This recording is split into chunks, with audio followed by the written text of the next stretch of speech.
Welcome to Noise with Ivan. We've got um several Noise albums, a lot of stuff coming out on Gates of Hypnos.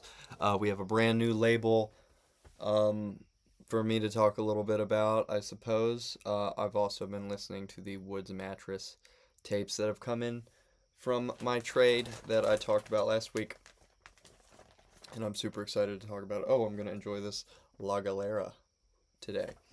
And the video would get flagged or something like that. I never thought about that. Anyway, roll the intro.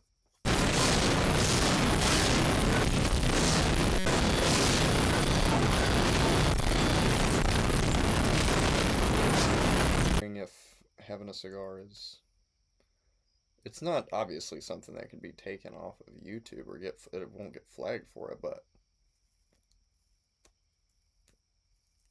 like I know you're not supposed to curse or stuff like that, which I don't curse anyway.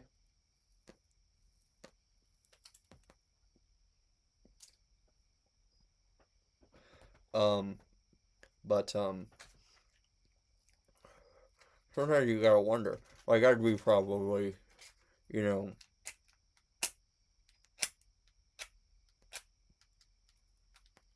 oh, I'd be reluctant to have a cigar around certain people or in certain environments. Um, anyway, which I'm always surprised of how many people have seen. Like it's, I'm always surprised how many people have seen these videos and been like, "Weren't you talking about that on?" And I was like, "What? How'd you watch the?" No." I expect it to be some void in the internet that, I'm talking to my YouTube family, not people that I know. But people do mention these to me sometimes, and it's weird because it doesn't get many views at all. But I will say it's been going through the algorithm a little bit more. There was a release done on Gates of Hypnos called STGTZ.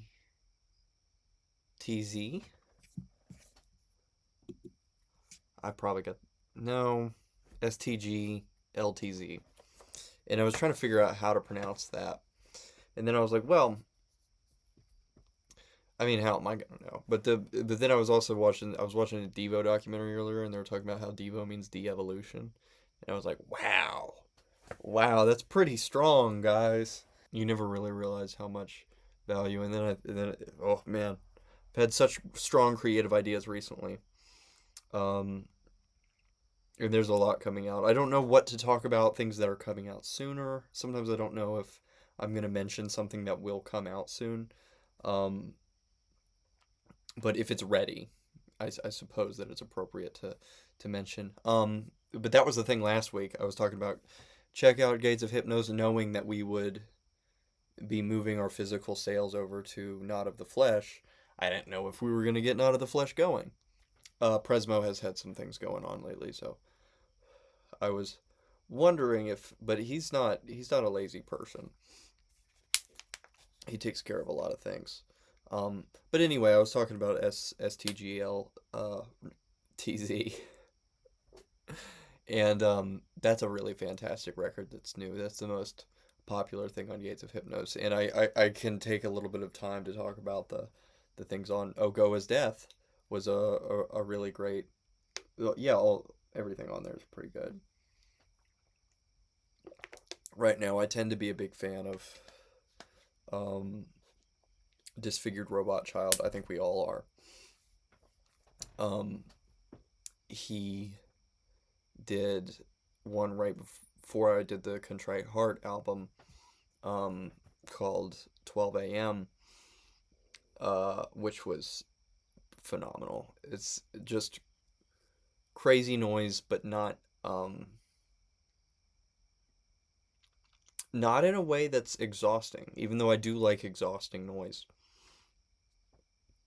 My favorite, oh, I hate to put a favorite out there that's on Gates of Hypnos right now.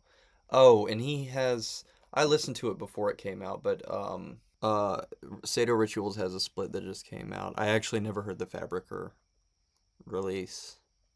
Um, the Kubatu Asparagus release I thought was pretty good. I hope I'm pronouncing his. Sometimes I call him Kubi. I hope you're not watching this, Kubi. Uh, but that name you have to, even if it's just one of the, if you pick one of the words, it's a longer name.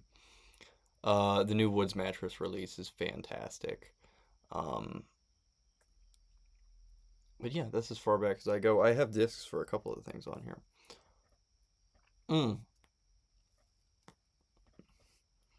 I really love the Sonic Archaeology that came out right after Bear Pills came out for the first time. Did I bring Bear Pills? I did bring Bear Pills. Yeah, Bear Pills is fantastic. I like that I'm not the only one doing 3 inches. But when I realized, because I was talking to the band Asmodexia about doing a release for them, and um, that was when I had kind of checked with him. No, he told me that for when I wanted to release this and pitched it to him actually. But yeah, Asmodexia is not a long form. They had I think Flesh Transplant was 20 tracks or something like that, and it was a short listen. It didn't take any time at all to listen to. They're grindcore, they're only associated with noise. Um, but he had told me this was 20 minutes about. He was like, I've said in the past, nothing over 10 minutes or nothing under 10 minutes can be on the label. And yeah, that's and now I realize. By the way, if you order our stuff, they don't all have cigar smoke. You can request on Bandcamp, say, I would like cigar smoke in this one, please, and I might have some copies that smell like cigar. But I don't keep my copies in the office. Sometimes I think that it would be cool to have it because like there was that guy, it was a frog guy, something to do with frogs.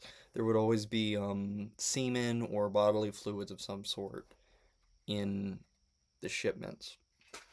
But yeah, Ox 2 I plan on having released this week, the week of this episode. And I'm recording this episode the day before. I have fell behind on these. Um, I also plan to release Velvet. Um, Velvet is taken from slavery. Basically, if I could explain Velvet, I had recorded this long before slavery was ever done. I don't know. I think these recordings were done within this year. I've been working on that album for a long time, but uh, it is when I started working on it, I did this. This is essentially the Effectus Carnalis suite, if you're familiar with slavery. I had started working on it, and well, what I did was I just made a 52-minute track, probably about, and that was kind of what it was supposed to be. But then I ended up taking all this. It's this long field record. It's a series of field recordings and spoken word, starting out with on both ends. It's it has regular kind of ambient music, as ambient as I've ever done anything. I couldn't believe it when I listened back to it. It was just synth and a little bit of orchestra going on, but this is so much lighter than anything else I that you're gonna hear on Gates of Hypnos. It's very very palatable, but it's very very dark, I suppose. That weird thing, like if you take Bear Pills for instance, I really envy this because, or even Clean by the Mercy Vacuum. The Mercy Vacuum did Slavery with me, and that was such a good album because it was all of this noise, and then clean was 20 minutes of silence. And that kind of is, he really figured out what the value of harsh noise is because it's so exhausting and so when you're listening to it. And then you get done with it, and that's this complete calmness that comes over you. I mean, there's a lot of weird ways that you could be working with noise that we're not working with it. You could also be a purist, because you have regular harsh noise walls that are kind of just one consistent or several consistent tones that you can explore throughout the noise wall. The interesting thing about noise walls, harsh noise walls, is that you're listening to it and you hear it changing, but if you're to skip to any point in the 30-minute track, it sounds the exact same, even though it sounds different, even though you think it's changed. You think that there's development, but there's not. You're just continuing to appreciate different parts of the noise wall. So that's why you would have a super long continuing wall. That tends to be the idea with harsh noise walls, is that this sound needs time to be appreciated. Um, and and that makes change so much more effective the more time that you spend on it, um, or on some section. The more monotony that you get, the more effective the change is. So if everything's silent and then you get a harsh noise wall, that'd probably have a similar approach. If everything's quiet and it goes,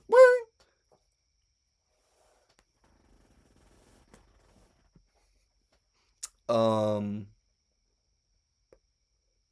So yeah, that's something I'm a little bit envious of that certain artists will use. I was talking to Spook Off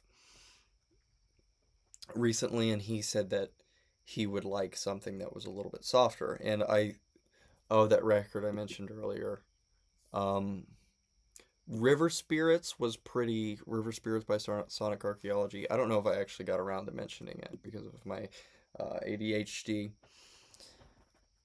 That that was, I don't know, it just, and the that other album, um STG LTZ, those are both, they use it differently and they use it well, right?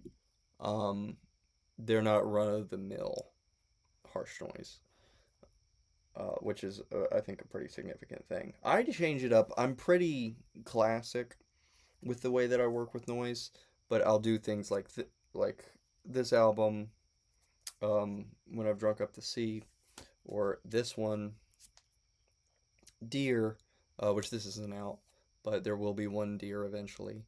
After I release these aux ones, there's three aux recordings, and I should really get down to this one. I'll talk about it in a minute. This just came out today, so you should listen to this. You can and should listen to this.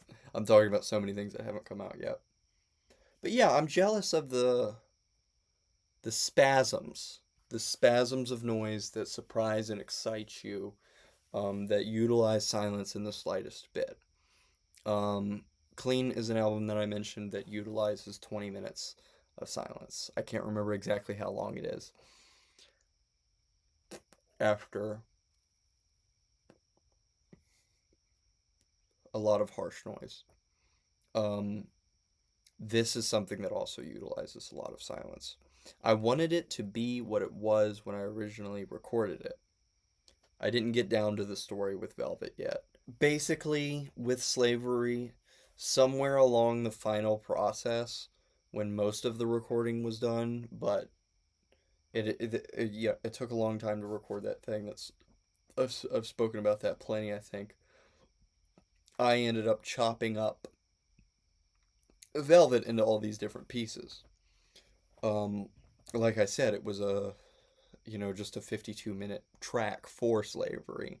I chopped it up and I changed the name to Effectus Carnalis, or to, yeah, and turn it into a suite, like to where it would go to different movements, and the movements were separated because the track was definitely set up like that.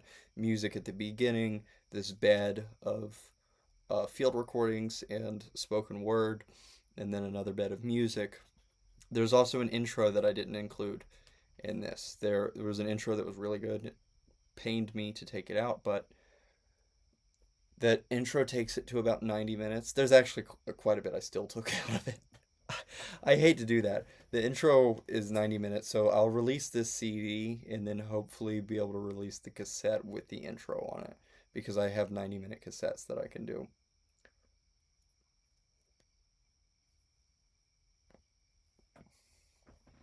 You could probably email me and I'll send you the intro. Or also, my Instagram isn't working.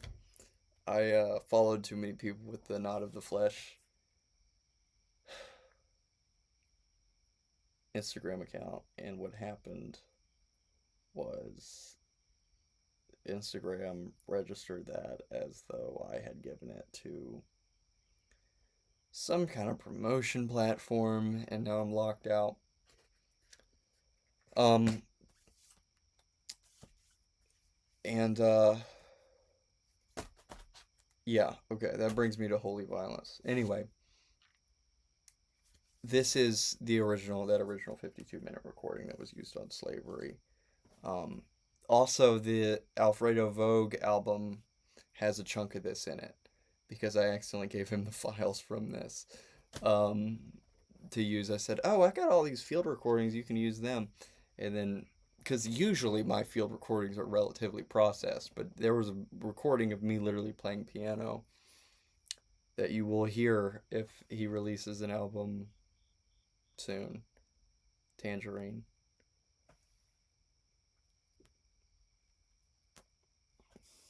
Check out Alfredo Vogue. It wouldn't be the original Tangerine. He should be releasing a new version of Tangerine. And this needs a touch up. Um, the HHH Contrite Heart release. HHH is Hailing Her Heavens.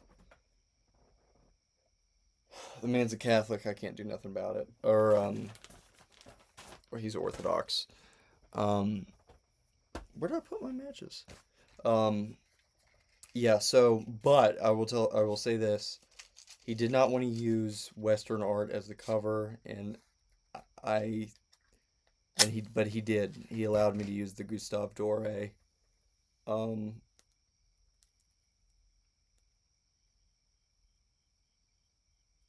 cover, which I much prefer the engraving. I love those biblical engravings anyway that you'll get if you have those fancy King James Bibles that are illustrated.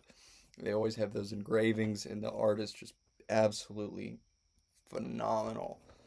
Um, I can't remember who that artist is. Um, from La Sainte Bible, 1866, and then we have a Jeremiah Burroughs quote and a Thomas Boston quote. The Thomas Boston quote is on holy violence, so that's why the album is called Holy Violence. And also, he said that you have to use an image of hand cutting on the back, so we did that. And I was kind of ashamed because the bright colors do a lot for this on the back of it, but you can't really. But the front is a little bit of a contrast that's kind of awkward. Those are all, most of those have come out. I have two because the first Ox is coming out, and that actually came out on YouTube today, so you can listen to the album if you want. But if you want to get the digital or the CD, you'll have to wait until it's released on Gates of Hypnos. I didn't mean to release it today. I set it for today, thinking it would come out by then. Ox 4 just got done recently, 5 tracks. Pretty good too. I like this one, and then Ox 3 is also good. I think Ox 2 would probably be the preferred one. I'm trying to think of I'm trying to remember which one I had the most tracks on, and I think that Ox 2 was pretty significant. Also, Pulling on Ropes is there. But that is something I need to announce today, is that Not of the Flesh is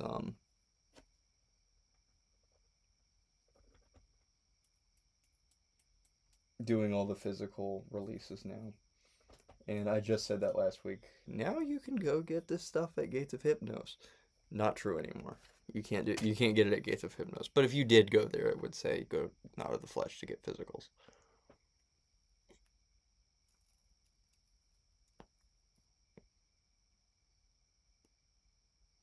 That's a pretty good cigar. My dad praised these highly. He got me them for my birthday. And there's some beautiful art on them.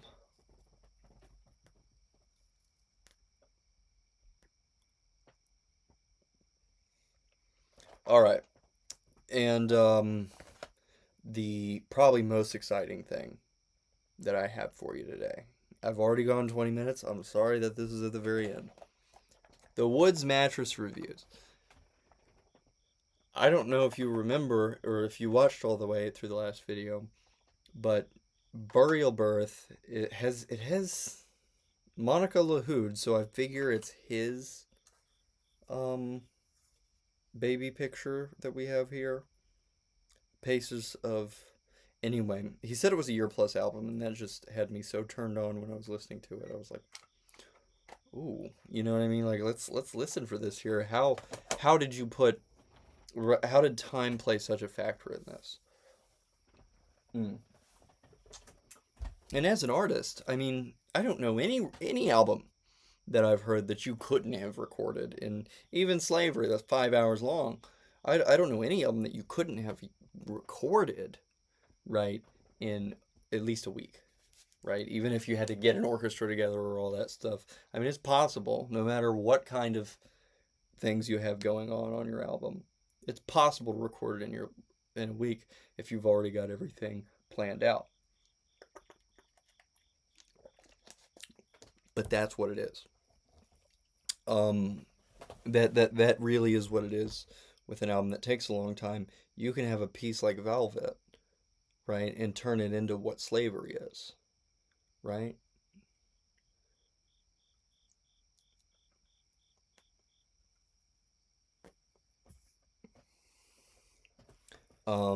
It's starting with a vision and then studying that vision for an extended period of time. What let me think about this topic of which I am expressing while I work on the piece. I'm going to continue to focus on this. And you're going to find all kinds of things. You're going to unpack all kinds of things.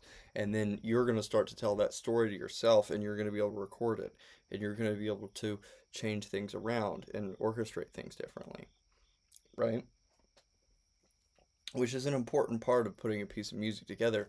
The problem with doing that is that no one's going to reach. Sometimes you can write something and compose it and record it all in one day, or actually do it in a week, do the whole thing in a week. You can do all that in a week, but and it will probably be more accessible to a modern audience if you just do it all in one week. If you just do it all very quickly, you know, it would probably be more accessible. And I think that I've made more things that are more successful. Like Bastard Sword got 600 views. I was like, what? On YouTube, and certain productions just go a whole lot further when they're a whole lot simpler, and it's just something that I only did in a week as opposed to Slavery, which I did in a year. What? And probably more. I think I had the idea for Slavery when I did. Um, I had at least the cover made, and I'm kind of ashamed of that, but I do come up with the cover first. But Burial Birth is so significant um, in what it does and its shock factor. It's a super aggressive. First of all, you have vocals here. This is some of my favorite aggression that I hear from noise in general, because noise isn't a wonderfully aggressive all the time genre, but when you get the vocals right, you've got all kinds of projects that utilize vocals like DCL&R, and Osterman is a good example. But this is the emotion is really, really in here, right? And it's really that chaotic. There's a lot of angry, and no, I love Osterman and I love DCL&R. Big fan. But this is, you feel sadness, you feel shame, and you feel upset. Um, and it's aggressive and it makes you uncomfortable in the perfect way. Sometimes, a lot of the times, and I've probably said it before, but I do hate to admit it. I listen to music, to noise music, on a very low volume. I can't. I don't want it rattling my head, really. And who does? I mean, I'm a fan of the genre. Okay, there's not too many fans of the genre. Um, but yeah. Oh, it's an emotional. It's very thrilling emotionally as a project. Inner consciousness is. I'm not saying it's not emotional, but and these were the two ones that stood out to me. It's not all I listened to from Woods Mattress. Like I mentioned, he's got a release coming out. Um, it's but these aren't even. He's got a release coming out that I got to hear, and I intend on doing a split with him. He's not. We're not really rushing it. I rush my own releases. Um, but yeah, we're supposed to do a split eventually. And I would like to get some other people involved in some splits as well. But he has something that should be coming out on CD from Not of the Flesh. And yeah, Not of the Flesh has a hand. We have a handful of releases on the way. I recorded the Oxes, or I started working on them a long time ago. Um,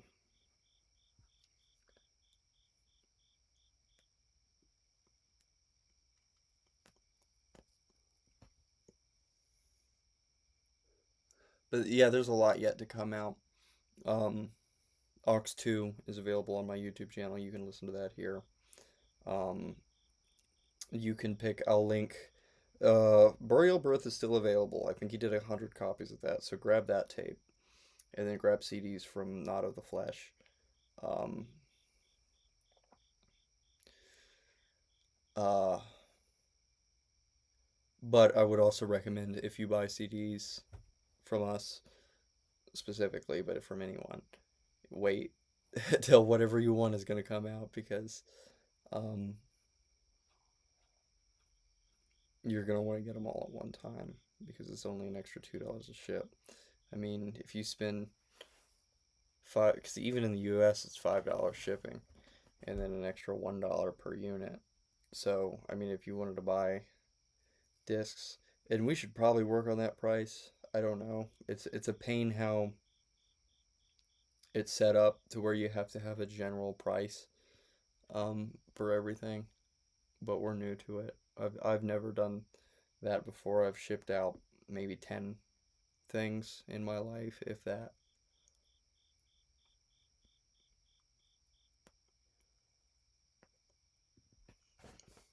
But we got lots of heat for you.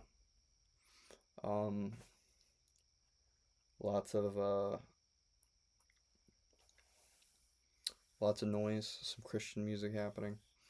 Um, I'll say as far as my stuff goes, the Ox recordings are close to being harsh noise walls, but they're chaotic. So, um, chaotic harsh noise.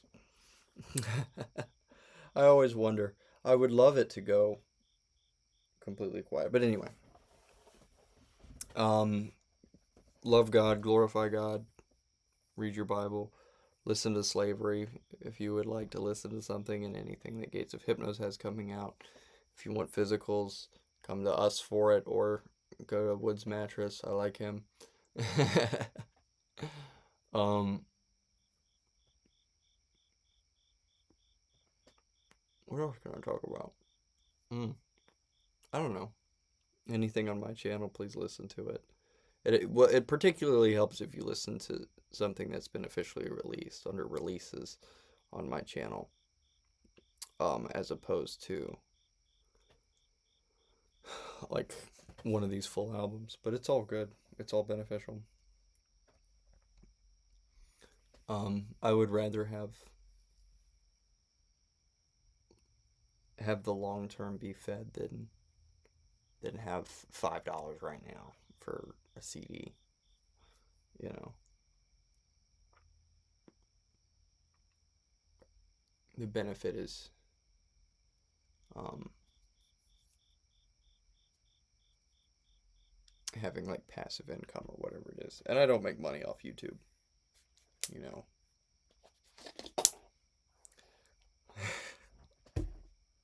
All right. Go in peace.